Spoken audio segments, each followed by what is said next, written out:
So today we're doing lemon meringue cheesecake. Yes, another cheesecake, but this is my personal favourite. It's kind of like bringing together two desserts in one, cheesecake and lemon meringue, so it's all good. Remember your hygiene, so long hair up, wash your hands, gel nails, cover with gloves, and pinny on. So as with any cheesecake, pretty much the first thing that you need to do is break up your biscuits that you're using for your biscuit base. And for this one, I really want a buttery kind of base. So I'm using malted milk. Again, it's your personal preference. I just prefer these to digestive, but if you really love digestive, then go with whatever you want. So the easiest way to do this, to break it all up, we want it in nice fine crumb. You can use the end of your rolling pin, as you can see. That's going to take you a while. The other way that you can use is to put your biscuits into a bag. The other way, as I was showing you, is to put all the biscuits into a bag. Just make sure there's a little bit of a hole at the top. I've got a sealy bag, so I'll just make sure that there is a tiny bit that's still open to let any air escape. Spread them out and then just give them a good rolling, basically, until they're all pushed through. So I'm just going to weigh out the butter, and I believe we need 70 grams. There's 76 there, so I'm just going to use that. That's good enough. That's close enough for me. And into a microwavable bowl, and then into the microwave for maybe about 10 seconds or so, and then just keep swirling it as we've done in the other videos to melt that. It's been in about 10 to 20 seconds, so I'm just going to give that a bit of a swirl, put it in for another 10 seconds. So start pouring some of that into your biscuit mixture here, and then start stirring. I wouldn't put all of your butter in at this stage, just kind of mix it up and gauge how much you need. If it gets too watery, you're going to need more biscuits. So we'll just add a bit, mix it up. Okay, so we're going to pour that into our tin. I've already pre-greased this, so just rub a little bit of margarine or butter over the base and up the sides as well to grease it, and then hopefully it won't stick too much. About 70-75 grams of butter was just enough, to be honest. I did use it all in the end, so we're going to pour that in there, and then you're going to use the back of your spoon to kind of just layer it evenly. That's your base, and then use it to quite firmly press down like that until it's all flat. So that's going to go in the fridge now, and then we're going to make the filling.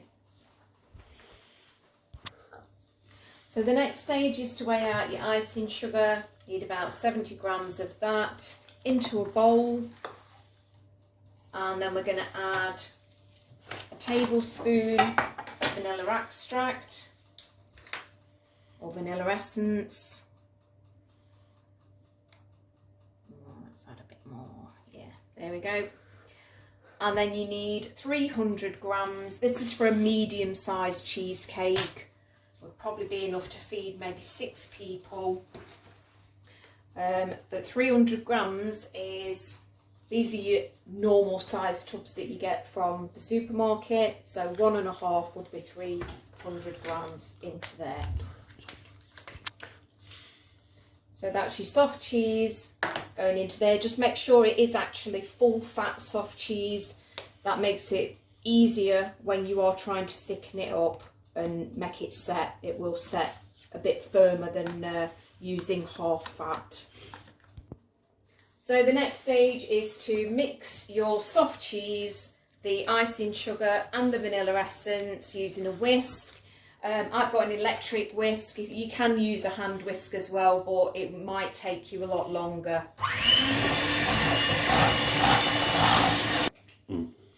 So we're adding the double cream to a jug. We're just measuring that out. Need about 200 millilitres.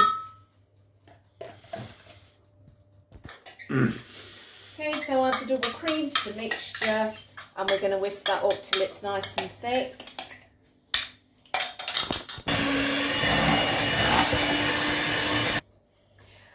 So once you've started whisking, maybe go up to a medium to high whisk setting and get that really nice and thick. So next we are going to juice our lemons. I've already done 3 halves, so you need 2 lemons really. I've got quite big ones. And I don't have a lemon squeezer or a lemon juicer, so I'm going to have to use the old-fashioned method and just kind of stick my knife in. Just be careful when you do this. Use a blunt knife, so if it does go through the other side, you're not knifing yourself. Obviously you're going to get some pips in this, so you'll have to pick the pips out after you've juiced it. So just keep doing that, giving it a good squeeze and try and get as much juice out as you can. Some people find this easier to use the onions. Use the lemons before you've cut them and while they're still whole. But if you have juiced it, what you can do, if you're going to zest them on a grater, you can put your fingers in there like that, and that makes that quite flat.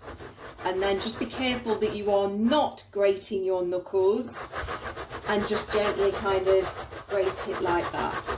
And as you can see, it should take off some of the zest, so turn it round, and then it should form on the inside. You'll get more than that once you've done all 3 lemons. So once you've done, you might have to put your hand inside the grater and just pop your zest into your lemon juice. Just give it a bit of a stir. You could always use the end of the spoon to take a little bit of extra off the grater. So just remember to remove your pips from the juice. If you feel like you need to, then you could always put it through a strainer or a sieve before you use it. So I'm going to turn the whisk on, and I'm going to slowly pour the lemon juice in as I'm whisking up, and again we're going to get that really nice and thick.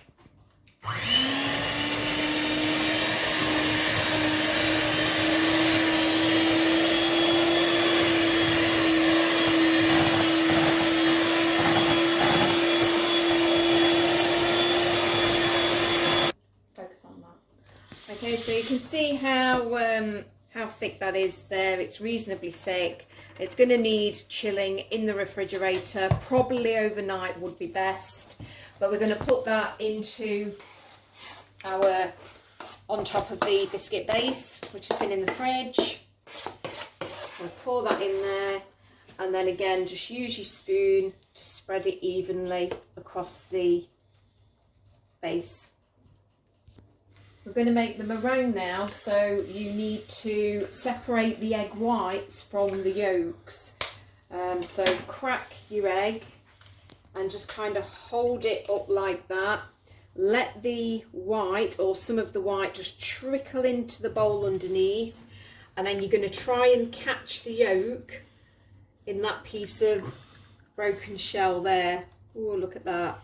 And then that's going to go into a separate thing, and just empty the egg white into there. So you need 3 of those. So we're going to measure out the caster sugar now. So you need 175 grams of that. Just remember, if you're using a plastic tub, to zero your scales first, and then stop when we get to about 175. So the next stage is to whisk your egg whites on their own until they form soft peaks.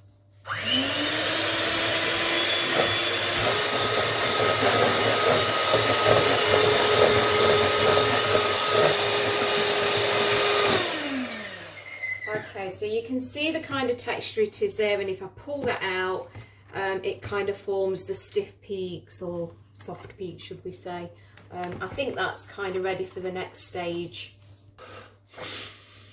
Okay, so the next step is to start adding the caster sugar. So you're going to whisk quite gently to begin with, and then start adding it a spoonful at a time. So I'll just show you the first one, and then you just repeat until it's all gone in.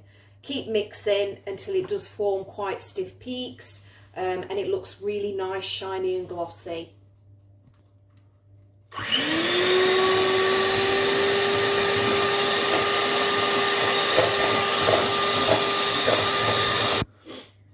Okay, so I'm hoping that you can see how shiny that is, and you can see if I pull it up, it's kind of holding its shape quite well. So we're going to add half a teaspoon of vanilla essence, and we're going to whisk that yet again.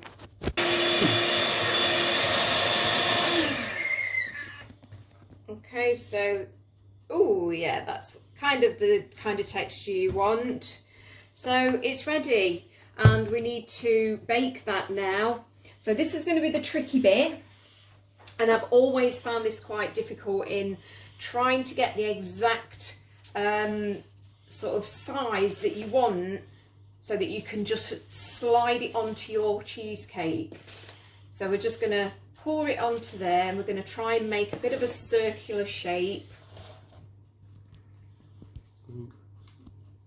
Okay, so as you can see, that's kind of how big I've done it for a cheesecake that's big. So I've done it smaller because I think when it will bake, it's going to kind of drop a little bit and expand. So I'm hoping that when it comes out after it's been baked in the oven, that it will be just the right size, but we'll see. So we're going to put that in the oven. Fan oven, about 190, but just keep checking it. And it should go like a nice golden brown colour for about 20 minutes, say, maybe 25. Right, so we've just taken it out, and we feel that the temperature is a little bit too high. As you can see, it's getting very dark just here. So I've turned the temperature right down to about, probably about 160. And I think we're going to leave it on that, and I'm going to cover it with some foil, so hopefully it doesn't go any deeper brown and burnt. But keep an eye on it, and just take it out when you feel it needs taking out. I don't think it's cooked all the way through at the moment. So the meringue we've just taken out of the oven, it has kind of cracked a little bit. I think we put it on too high a heat, so I've reduced the heat down to, I think initially it was about 160 degrees, and just left it in the oven for a little bit longer. What I'm now going to do is leave that to set overnight, or at least 6 hours. It's in the evening now, so I'm going to leave it till the morning, and then I'm going to push it out and put it on a plate. I'm going to leave that in the oven, and I'm just going to hopefully use a slice to slide it kind of on top. I'll show you that in the morning.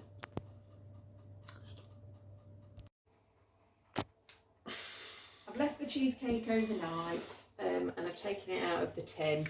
So all that's left is to transfer the meringue onto the top and hope it fits. It has broken up slightly, but it's all right. It breaks up in your mouth anyway, don't it? There we go.